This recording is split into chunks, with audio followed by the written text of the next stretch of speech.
여러분 안녕하십니까, 강신업 변호사입니다. 중국 소식 전해드리겠습니다. 중국에 대해서도 우리가 좀 알아야 됩니다. 중국에서 지금 난리가 났다는 거죠. CCP라든가 그리고 중국 군부라든가 동요하고 있습니다. 지금 경랑에 휩싸이고 있는 것으로 보여지는데요. 일단은 중국에서 쿠데타 설이 퍼지고 있습니다. 지금 군 제2인자 장윤샤라고 있습니다. 사실 장윤샤가 권력을 장악하는 이런 얘기가 있었거든요. 시진핑을 제치고 권력을 장악했다라는 말도 있었는데, 다시 또 대치기를 당했는지 군 2인자 장윤샤에 대해서 기율 위반으로 조사한다라는 보도가 나왔습니다. 연합뉴스 보도입니다. 국방부가 지금 중앙군사위 장윤샤 부주석 그리고 류전리 의원 심각한 기율 위반 불법 혐의로 지금 조사를 받고 있다라고 발표를 한 겁니다. 자, 그러니까 중앙군사위 장윤샤하고 그리고 류전리하고 심각한 기율 위반이다, 불법이 있다, 숙청에 들어갔다는 얘기가 되는 거겠죠. 지금 수년째 이어진 중국군 내 반부패 사정 칼바람이 연초부터 중국군 최고위직을 겨눴는데요.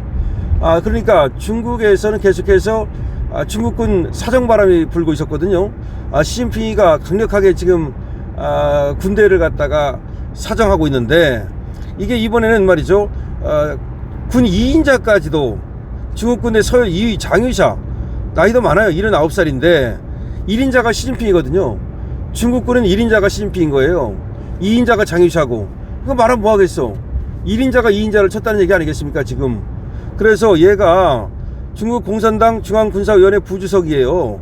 그리고 중앙군사위 또 위원인 류전리, 얘하고 함께 심각한 기율 위반 혐의로 조사를 받고 낙마했다는 겁니다.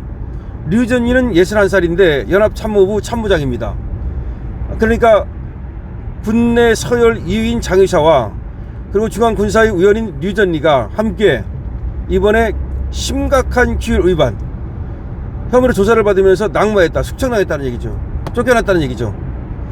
그러면 중국에서 장윤샤가 시진핑을 제치고 권력을 장악했다, 군을 장악했다, 이런 얘기가 나왔었거든요.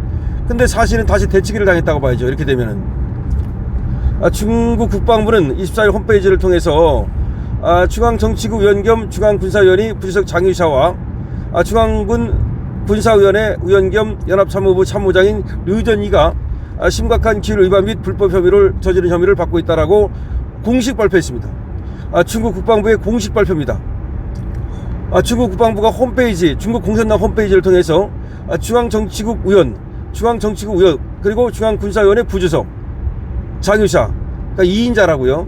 2인자 시진핑 1인자고 2인자 장윤샤, 그리고 군사위원회 위원 겸 연합참모부 참모장인 류전리 같이 숙청당했다는 겁니다. 중국 국방부는 이어서 이렇게 얘기하고 있습니다.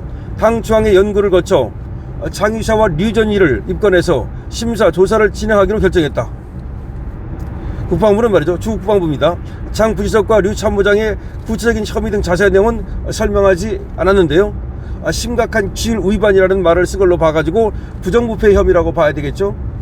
그러니까 지금 시진핑이가 부정부패 혐의를 씌워가지고서 지금 강력하게 지금 고위직을 갖다가 제거하고 있는데, 이거는 시진핑이가 계속해서 해먹으려고 그러는 것이 아니냐.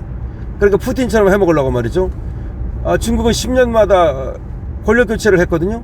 그런데 이번에 시진핑은 권력 교체를 안 했습니다. 지금 15년째 지금 이제 해먹는다는 거 아니겠습니까? 10년이 넘었음에도 불구하고 물러나지 않고 계속해서 해먹고 있는데, 아무래도 이제 완전히 1인 독재 체제를 구축해서 집단 체제가 아니고요. 그래서 계속해서 해먹으려고 한다.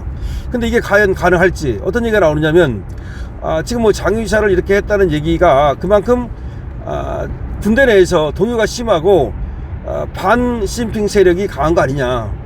그럼 장윤샤를 설사 이렇게 숙청한다 하더라도 장윤샤 세력이라든지 얼마든지 지금 시진핑에게 반기를 들 만한 세력들이 지금 지금 이 군 내부에 있는 게 아니냐라는 얘기가 나오고 있습니다.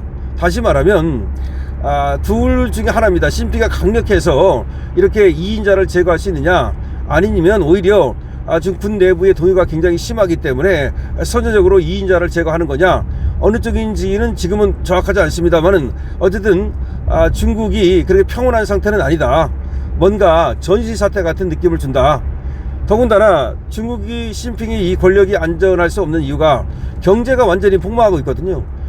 빚이 무려 8경조 원에 이르고 중국인들의 절반이 실업 사태고 그리고 대학 나와도 갈 데가 없습니다. 그리고 부동산은 팔리지 않아 가지고 빈집이 지금 도시 뭐 거의 어떤 도시는 절반이 빈집입니다. 그런 일이 있고, 그 다음에 지금 결혼도 안 하고 있습니다.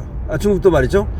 그런 사태가 벌어지면서 경제가 침체되면 결국 먹고 살 수 없게 되면 일어나는 거거든요. 네팔도 마찬가지고 마다가스카르도 마찬가지고. 그래서 중국에서도 지금 또 시민혁명이 일어날 가능성이 얼마든지 있다. 물론 중국이라는 나라는 다른 나라하고 달라가지고서 그러기가 쉽지는 않다. 너무나 통제사이고 그렇기 때문에 이렇게 학생들 혁명이라든지 이런 것이 일어나기 쉽지 않다라고도 말할 수 있습니다. 그것도 틀린 말은 아닙니다. 그러나 지렁이도 밟으면 꿈틀하기 때문에 한번 일어났다면 그거는 이제 걷잡을 수 없게 되는 거죠.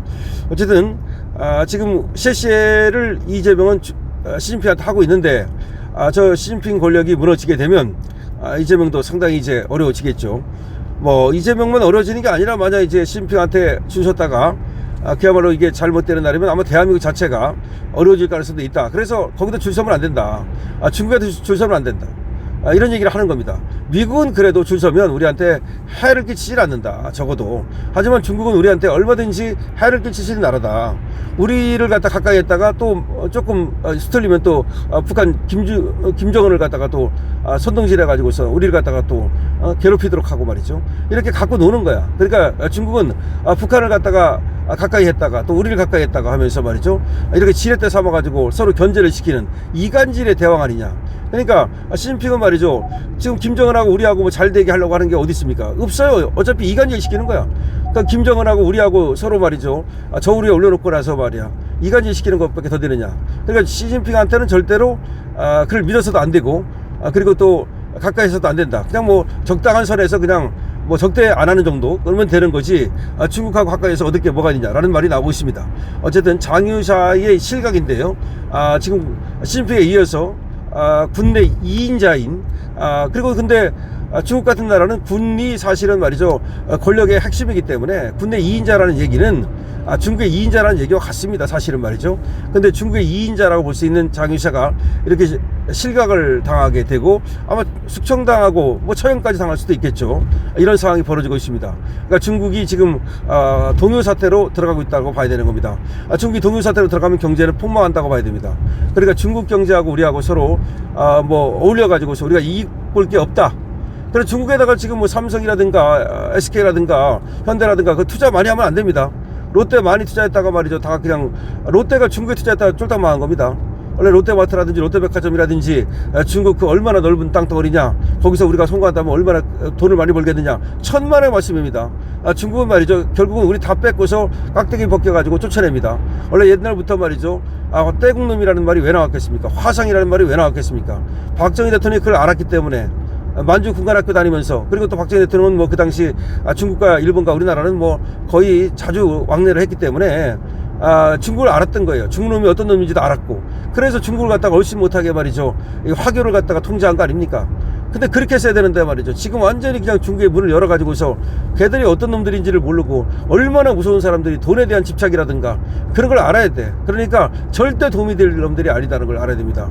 그렇다고 해서 일부러 적대하라는 말은 아닙니다. 하지만 CCN을 해서는 안 된다. 더군다나 한미동맹을 해치면서까지 중국에 가까이 해서는 안 된다. 라는 점을 다시 한번 얘기할 수밖에 없습니다. 강신업입니다. 좋아요, 구독을 부탁드립니다.